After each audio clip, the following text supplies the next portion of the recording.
bien, bienvenue à cette conférence des clés d'un travail humain. Donc, comme je disais, dernière conférence du cycle. J'ai commencé en avril l'année dernière. Je ne sais plus, tu étais là, Marie-Laurence aussi peut-être? Je crois que la première, j'étais là. Ouais. Morgane aussi, non? Ouais. Je pense, oui. Bon, il y a eu des fidèles et puis voilà, une nouvelle. Merci d'être là. Avec plaisir. Donc, c'est vraiment, voilà, il y a eu différents thèmes. C'était une série sur oser la joie au travail. Donc on a parlé de talent, hein, on a parlé d'aspiration profonde, quel type d'entrepreneur, quel type de manager, le sens au travail le mois dernier, et pour finir les clés d'un travail humain. Alors, présentation quand même si vous connaissez, mais c'est Christine, hein, voilà. Donc Talent Trajectoire, c'est une équipe de 20 cabinets sur la France.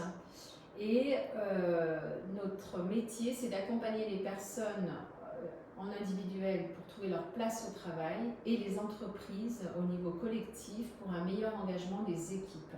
D'accord ? C'est vraiment, on a une expertise individuelle et collective. Voilà. Donc on accompagne, alors je vous remonte les prestations, hein, comme ça vous pouvez aussi voilà, en parler autour de vous. Donc, alors, individuellement auprès des personnes, c'est de l'accompagnement professionnel, plus connu sous le terme de bilan de compétences, d'accord, mais c'est plutôt un bilan de talent, on est vraiment sur l'identité professionnelle de la personne. On fait beaucoup d'accompagnement professionnel de performance, notamment voilà, de collaborateurs en difficulté, et aujourd'hui on parle beaucoup de outplacement. Donc les licenciements, en fait, c'est pour aider les personnes à se repositionner sur un travail. Voilà. C'est à gauche, mais voilà, ça c'est l'accompagnement individuel. Souvent, c'est des prestations financées par les entreprises aussi, voilà, qui veulent que leurs collaborateurs retrouvent un travail. Et les organisations, donc on est beaucoup sur la coopération, le travail d'équipe. Qu'est-ce qui fait que en fait, les collaborateurs vont être engagés, parce que voilà, ça ne se fait pas tout seul. Aujourd'hui, on est beaucoup sur les moyens techniques, et pour l'engagement, eh bien, on dirige des hommes et des femmes, il y a des lois humaines à connaître. Voilà.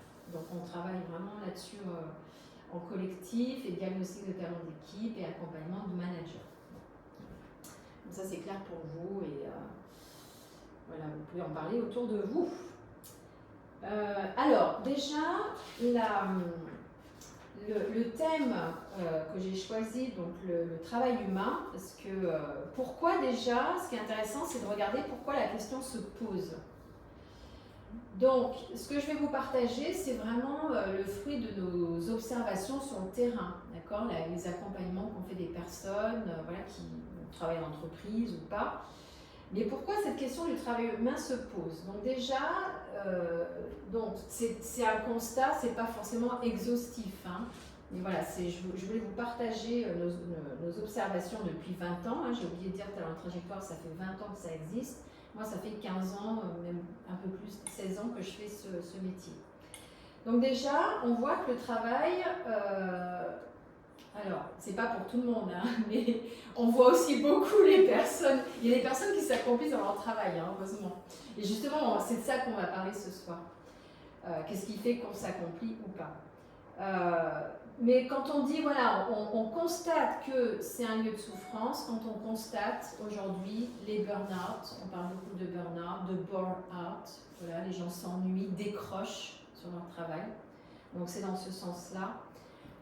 J'ai mis société de loisirs dans le sens on travaille pour se libérer du travail, c'est-à-dire le lundi on dit vivement le travail, toute l'année on dit vivement les vacances, donc quelque part il y a cette idée, hein, et nous on véhicule autre chose, hein, on a un message du travail différent, mais on constate, on entend ça beaucoup, que voilà, finalement le travail n'est pas toujours un lieu d'épanouissement, en tout cas pas pour tout le monde. D'accord. Et c'était un peu l'origine de la loi des 35 heures, en fait, c'était travailler, alors j'inverse toujours, faut pas que je me plante, c'était travailler moins, voilà, et c'était vraiment, voilà, libérer du temps pour faire autre chose. Donc c'était cette idée qui était véhiculée derrière, hein. Donc que l'on se réalise en dehors du travail, dans nos passions, dans nos loisirs. Après, les deux peuvent être, voilà, peuvent être combinés aussi, hein, ça c'est singulier aussi. Et il y a cette injonction de la rentabilité. Nous, on le voit bien, il y a vraiment cette pression qui est mise sur les salariés, les personnes, pour que les personnes soient rentables. Et ça amène un stress. Alors, peut-être pas dans tous les métiers, hein, les activités, mais en tout cas, ça génère du stress et de la souffrance. Donc, en fait, on met en avant cette dimension économique du travail. Et on va voir que justement, le travail n'est pas que à ces dimensions économiques. Je vais baisser un petit peu parce que je vais sur le... Ça va la clé pour vous ou c'est bon? Très bien. Je vais baisser un tout petit peu. Voilà. Ouais, merci qu'on n'est pas. Ok. Donc, voilà, cette vision économique du travail est financière. Donc, en fait, le travail est réduit à ce qui s'achète et se vend. Alors, l'argent est la seule mesure. Donc, par exemple, vous prenez un exemple, une assistante maternelle et une maman. Elles font le même travail, la même activité, elles gardent les enfants. Sauf que l'une est payée et l'autre n'est pas payée. Et donc, on considère que l'une travaille et l'autre ne travaille pas. D'accord? Quand on a cette vision du travail qui se réduit à ce qui s'achète et se vend. D'accord? Or, voilà, pour nous, quand on dit travail, elle travaille, on est d'accord. Mais le travail est quand même beaucoup réduit à cette notion de ce qui s'achète et se vend. Le profit comme finalité de travail, parce qu'on va voir, certes, une entreprise doit être rentable, évidemment, elle doit gagner de l'argent, ça c'est sûr, mais on voit qu'il y a des entreprises qui font beaucoup de profits, des grosses entreprises du CAC 40, voilà, mais qui licencient tout de même. Et donc ça veut dire que le facteur humain n'est pas forcément pris en compte. D'accord ? Et la dématérialisation du travail, donc remplacer les personnes par des machines, donc on a généralisé un petit peu le télétravail, mais on le voit beaucoup plus dans les entreprises. Il y a un gain financier pour les entreprises, mais on voit parfois, ça met certaines personnes en difficulté aussi parce qu'elles n'ont pas forcément les conditions pour travailler chez elles. Donc ça crée des inégalités aussi. D'accord ? Voilà, donc bon, c'est juste pour poser voilà, quelques constats. Donc, quelles conséquences? C'est intéressant de voir les conséquences. Donc, nous, ce qu'on constate, c'est que, voilà, si on regarde l'évolution sur les décennies passées, c'est que le travail tend à devenir inhumain. C'est-à-dire, qu'est-ce qui se passe? En fait, la technologie, bon, elle est là, voilà, la technologie évolue. Et en fait, on prend la technique comme finalité. D'accord? Je vais vous montrer un diagramme que nous on utilise, qui est très parlant. Oh, mais j'avais le truc. Pourquoi ça marche pas? Bon, je sais pas, ça marchait quand j'étais. Bon, c'est pas grave, on a tout. Donc, par exemple, voilà, aujourd'hui, en fait, les entreprises utilisent beaucoup ce système mécanique. On met beaucoup les moyens, la technique en avant. On est très bon en technique. Internet, aujourd'hui il y a l'IA, voilà. On est très très bon en technique. Mais ce qu'on oublie, c'est qu'en fait, une entreprise, c'est un ensemble organique.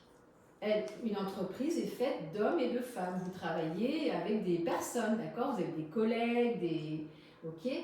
Donc, dans un système mécanique, alors je vais aller vite, mais on pourra revenir après, on parle de choses, alors que dans un ensemble humain, voilà, un ensemble humain, on parle d'hommes et de femmes. On est dans la maîtrise, quand une machine, voilà, on maîtrise une machine, on maîtrise une technique. Pour les hommes et les femmes, on est dans la pédagogie. On transmet, on explique, d'accord ? Dans le système technique, on est sur des moyens, d'accord ? Les moyens voilà, financiers, moyens techniques, justement technologiques. Alors que quand on travaille voilà, dans un système humain, on est sur une finalité. L'homme a besoin, je vous en avais parlé le mois dernier, on a parlé du sens au travail, nous avons besoin d'une finalité et du sens. D'accord ? C'est pas du tout la même chose. Un système mécanique, on le gère. Un ensemble organique, on gouverne des hommes et des femmes, c'est-à-dire qu'on montre la direction. D'accord ? C'est pas pareil. Bon, c'est compliqué à gauche, complexe, bon, je ne vais pas rentrer là-dedans. un système mécanique, on le mesure. Voilà, on mesure les résultats, on mesure l'efficacité aujourd'hui, voilà. Et un ensemble humain, il y a des choses qu'on ne mesure pas. On les apprécie. Par exemple, une personne qui arrive au travail et qui sourit, est-ce que vous allez le mesurer? Le sourire de votre collègue qui amène une bonne humeur, qui amène de l'humour. Vous l'appréciez. On apprécie. Et heureusement, il y a plein de choses chez les êtres humains qu'on apprécie, mais qu'on ne mesure pas. Un système mécanique va avoir une impulsion externe. Je vous en avais parlé le mois dernier. Mon ordinateur, je vais le brancher, c'est une impulsion externe. L'être humain, c'est ça ce qui est extraordinaire, nous avons un principe de vie interne. Voilà, et ça on peut l'oublier, mais nous sommes animés. Et ça vous allez retrouver un petit peu ce que je vous partage souvent. Voilà, nous avons une singularité et on est animé, donc on ne branche pas comme une machine. D'accord ? On est dans les process, à gauche, on est dans les règles de vie. À droite, règles de vie, c'est comme en famille, vous avez des règles de vie en famille, d'accord? Ça ne se fait pas tout seul. Les relations, on voit bien. Voilà, on est dans les standards à gauche, et aujourd'hui on tend à standardiser, et à droite, on est dans la singularité des personnes, d'accord? Je vous pose ça parce que vous allez voir après, c'est important de comprendre, parce que on parle de travail humain, aujourd'hui on dit il faut remettre l'homme au milieu, au centre. Mais il y a des choses à éclairer, à connaître, à mettre des mots, d'accord? Et dans un système mécanique, on est dans l'urgence. Une entreprise, son système informatique tombe en panne, c'est urgent. Elle va perdre des millions d'euros, c'est urgent. Dans le système humain, il n'y a pas d'urgence, sauf s'il y a une urgence vitale, on est d'accord. Mais les choses sont importantes. Et nous, on dit toujours, dans les accompagnements, on va prendre le temps parce que vous êtes important. D'accord ? Donc, ce n'est pas le même registre. Et pourquoi je vous partage ça? Parce qu'aujourd'hui, on a tendance à l'oublier et on a tendance à gérer, vous voyez, la gestion, on a tendance à gérer les personnes comme des machines. Et ça ne marche plus. C'est pour ça que les gens décrochent et qu'il n'y a plus de sens. D'accord? Donc, c'est bien de... Bon, vous n'êtes pas nombreuses, donc si vous avez envie d'intervenir. Bon, donc, c'était pour mettre des mots sur pourquoi ça devient inhumain. Quand on traite des personnes comme des machines, c'est clair qu'on ne prend pas en compte leur singularité, ce qui les anime. Donc, c'est normal. C'est normal qu'il y ait une perte de sens. Et on la retrouve quand même beaucoup aujourd'hui dans le monde du travail. Donc, les gens vont continuer à travailler, mais il y a un désengagement. On décroche, d'accord? Les gens décrochent. Ça vous parle? Alors peut-être, je ne sais pas si vous le vivez, j'espère pas, mais peut-être dans les gens que vous rencontrez. Voilà. Ok, donc la technologie remplace de plus en plus l'humain et on demande à l'humain de faire le même travail qu'un robot. Et ça ne marche pas. Parce qu'il y a moins de relations. Et donc, nous avons besoin de relations. Et le travail, c'est ça. C'est pour ça que je vous disais pourquoi on pose la question. Parce que pour nous, le travail, ce sont des relations. Ce sont des relations de service. Je vais vous en parler. D'accord ? Voilà. Donc, cette perte de sens, je vous ai dit, l'être humain a besoin d'avoir un but, d'avoir un sens. Quand on parle de finalité, c'est ça. En fait, c'est ça qui va donner du sens. D'accord ? Si je sais où je vais, ça a du sens.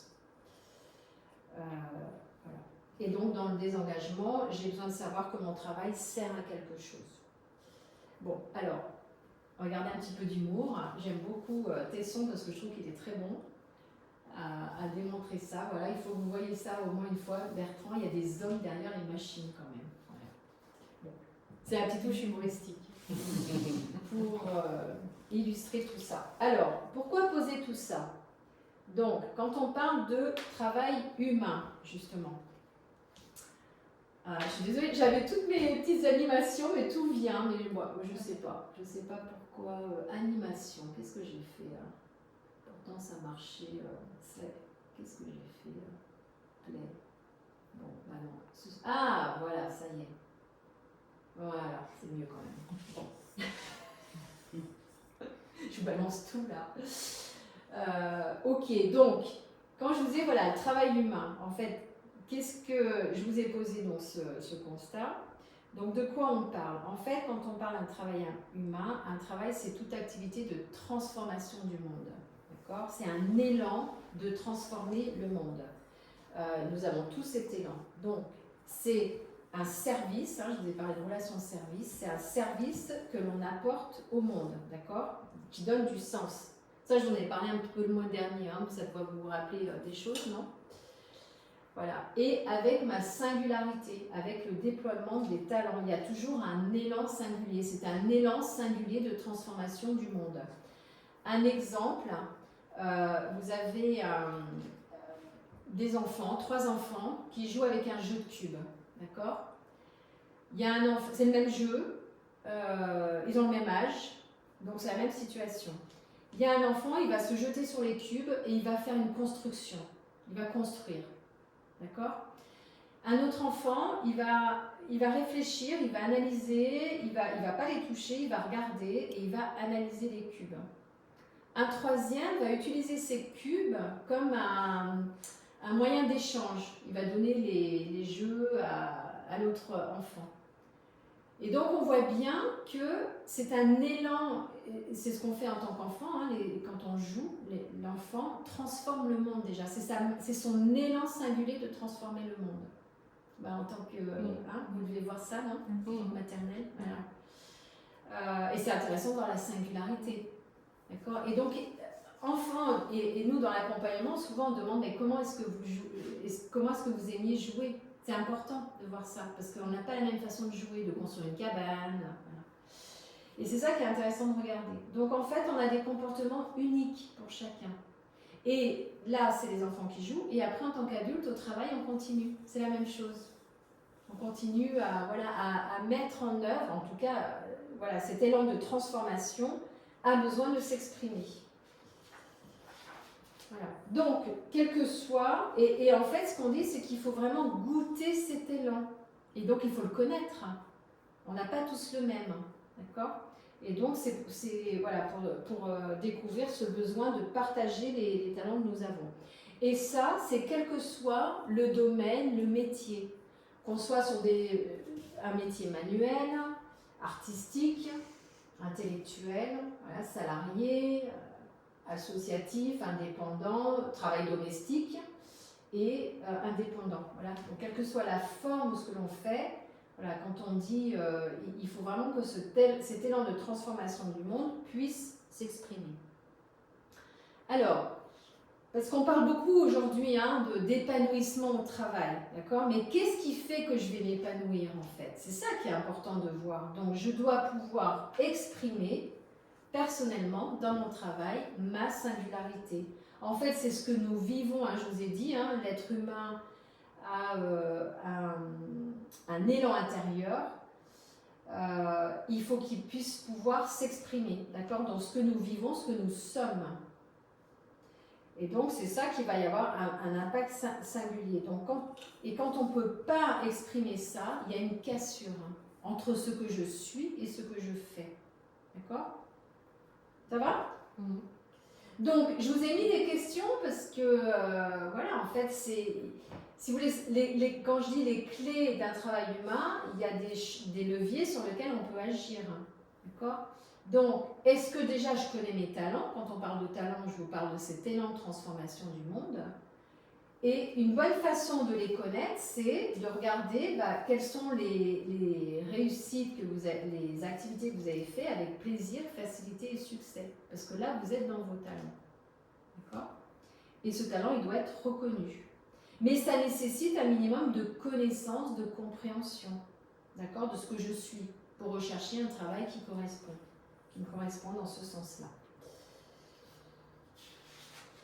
Voilà. Donc, et il doit être reconnu, c'est-à-dire reconnu par mon manager, reconnu par mes collègues, reconnu par... en tout cas, c'est important que les autres me renvoient mes talents parce que parfois on ne les voit pas nous-mêmes, parce que c'est naturel.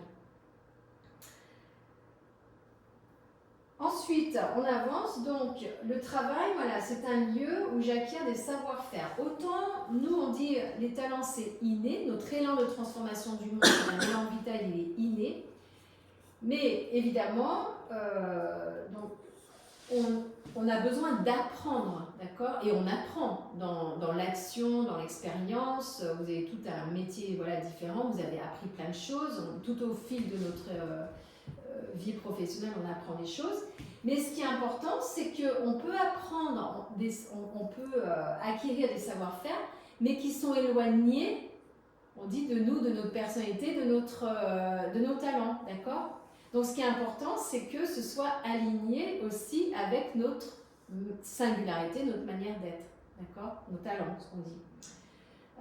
Et là, on développe vraiment une fierté d'acquérir ces savoir-faire qui sont en lien avec qui nous sommes, d'accord? Mais c'est bien d'en avoir conscience, parce qu'on peut apprendre plein de choses, mais qui ne sont pas forcément en lien avec qui nous sommes. Donc pareil, une petite question pour vous: quel savoir-faire acquis au fil de votre pratique, de votre activité, vous a rendu particulièrement fier?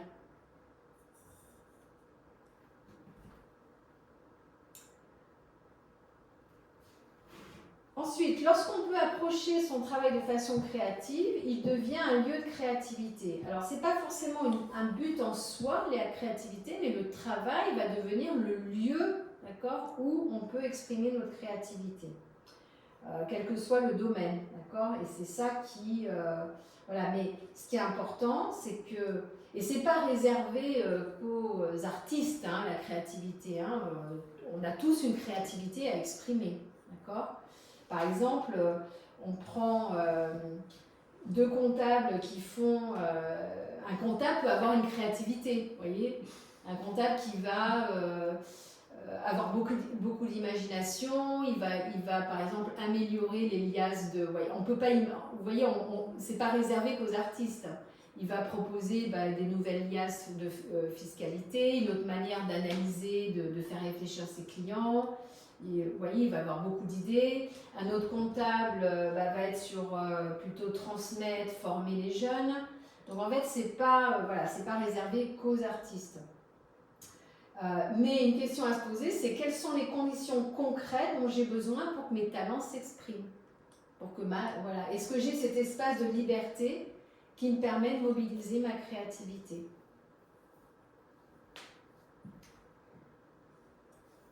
Quatrième clé, donc, en chacun de nous est inscrit un désir d'être utile, d'accord, de contribuer de manière positive à la société. On dit souvent d'apporter sa pierre à l'édifice. On a tout. Moi, souvent, les personnes viennent en accompagnement dire je veux être utile. Mais on veut tous être utiles, en fait. Oui, la question c'est comment, de quelle façon. Il n'y a pas que dans le social qu'on est utile, d'accord. On a tous envie d'apporter notre pierre à l'édifice. Voilà. Nous, on appelle ça le désir profond. Certaines personnes peuvent l'appeler la vocation, mais c'est vraiment ça, d'aller chercher ça, en fait. Qu'est-ce que pour moi, je vais être utile, d'accord? Et c'est comment je vais rencontrer les besoins du monde, en fait, aussi. Alors, je vais vous partager une petite histoire des 3 tailleurs de pierre. Vous connaissez cette histoire? L'histoire des 3 tailleurs de pierre. C'est pour illustrer le changement qu'on veut amener au monde de manière positive. 3 tailleurs de pierre, attablés dans une taverne, se reposent de leur journée de travail en buvant une bière. Ça commence bien. Le patron de l'établissement demande au premier ce qu'il fait dans la vie. Celui-ci lui répond: je taille des pierres. Puis le second, à qui il adresse la même question, lui dit: je taille des pierres pour bâtir un mur. Le troisième, sans même attendre la question du tavernier, s'empresse de lui déclarer avec fierté: je suis en train de bâtir une cathédrale. Et vous voyez, ils font la même activité.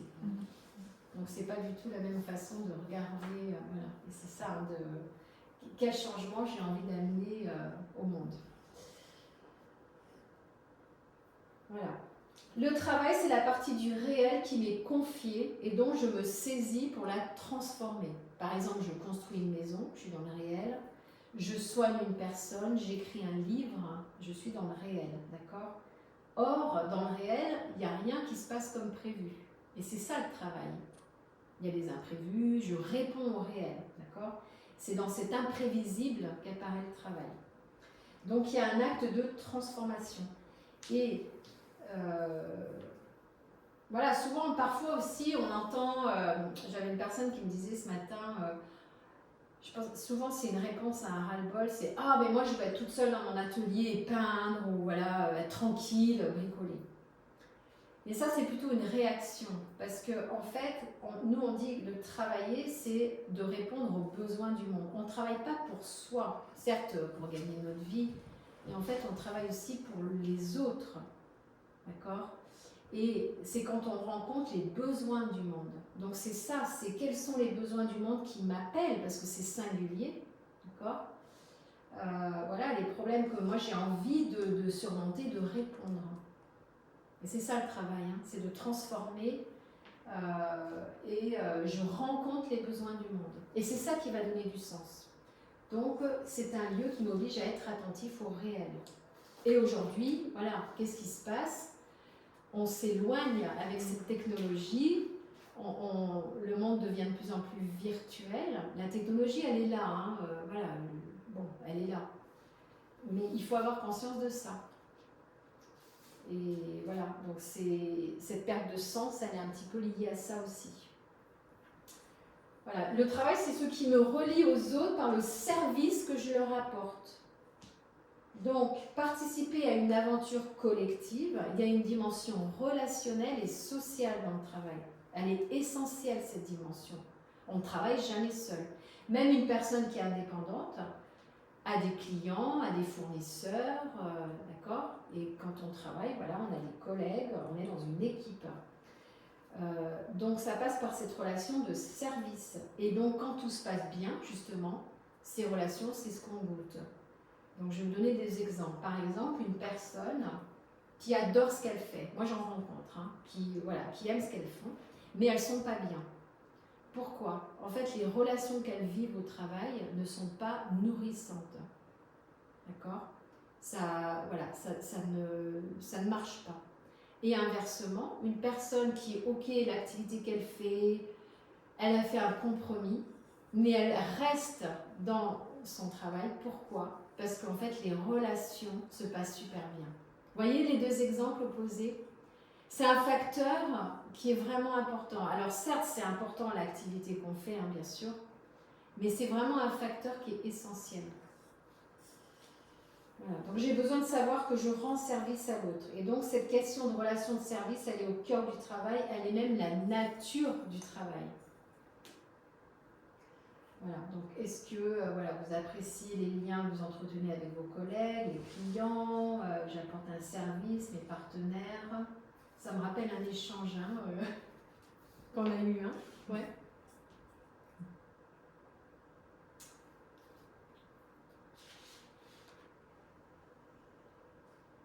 Voilà, et donc il faut respecter ces relations de service dans l'entreprise. Alors, j'avance. Donc le travail en nous tournant vers la chose à faire nous décentre aussi, d'accord? Bon, parfois on peut avoir des soucis, des problèmes, il y a des gens qui ont des vies difficiles. Au lieu ce travail, cette confrontation réelle, en fait, nous oblige à sortir de cette rumination et un oubli de soi. Je ne sais pas si vous avez déjà vécu ça, d'accord? Il y a des gens qui vivent une solitude aussi dans leur vie personnelle, donc c'est un travail comme lieu de sociabilisation aussi, le travail, d'accord?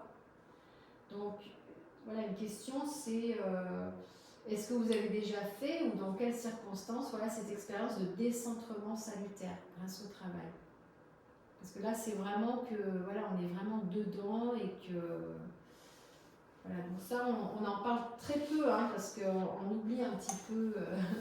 on est dans une société un peu où on ne veut pas trop parler de ça. Mais je trouve que c'est un point important. Voilà. Et la responsabilité, quand je travaille, on me confie une responsabilité. Cette responsabilité, elle est basée sur la confiance qu'une autre personne me donne, mon manager ou mon client, d'accord? Et en fait, c'est cette responsabilité qui fonde ma légitimité dans mon travail. Elle constitue ma dignité, ma fierté. Et en fait, en assumant cette charge, en répondant, responsabilité, c'est répondre l'étymologie est la même, eh bien en fait, c'est comme ça que je me découvre que je suis capable. Et là, je me déploie et je me surpasse, je me dépasse. D'accord? Donc elle est importante, cette notion de sens de responsabilité. Aujourd'hui, c'est vrai, dans les entreprises, nous, on travaille vraiment. Est-ce que votre responsabilité est claire déjà? Est-ce que vous la connaissez? Parce que c'est important. Voilà. Qu'est-ce qu'on vous a confié? Parce que si on ne la connaît pas, on ne peut pas répondre de cette responsabilité. D'accord? Donc, est-ce qu'il y a des responsabilités qui vous ont permis de grandir personnellement en découvrant que vous avez un potentiel que vous ignoriez? Parce qu'en fait, souvent, quand on nous confie une responsabilité, cette confiance, en fait, nous confirme. Et ça, c'est important.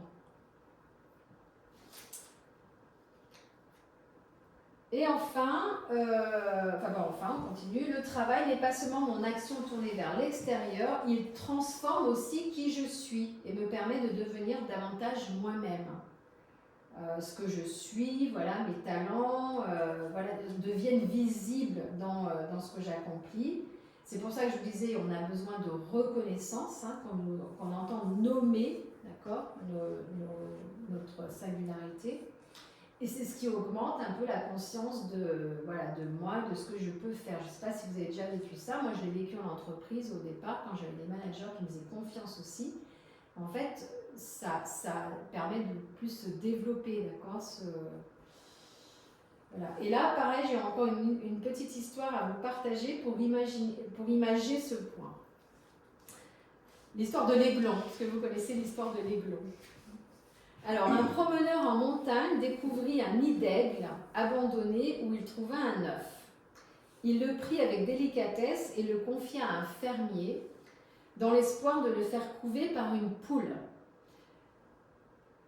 Peu de temps après, naquit un aiglon parmi une couvée de poussins. Donc, la poule en prit soin et l'éleva comme le reste de ses rejetons. Un jour, il vit un aigle planer dans le ciel et il dit tout haut: « Quand je serai grand, je volerai comme un oiseau. » Et il s'attira le ridicule des autres poussins qui déclarèrent: « Mais tu es une poule comme nous. » Tout honteux, l'aiglon continua de se comporter comme une poule et de picorer des grains. Voyant grandir l'aiglon, le fermier voulut le faire voler un. Donc, le prenant dans ses mains, il le lança dans les airs. Mais l'aiglon, convaincu qu'il ne pouvait voler, n'ouvrit pas les ailes. Et il atterrit maladroitement sur le sol, provoquant un fou rire général dans la basse-cour. Pas fini, hein. Un peu plus tard, le fermier fit un second essai.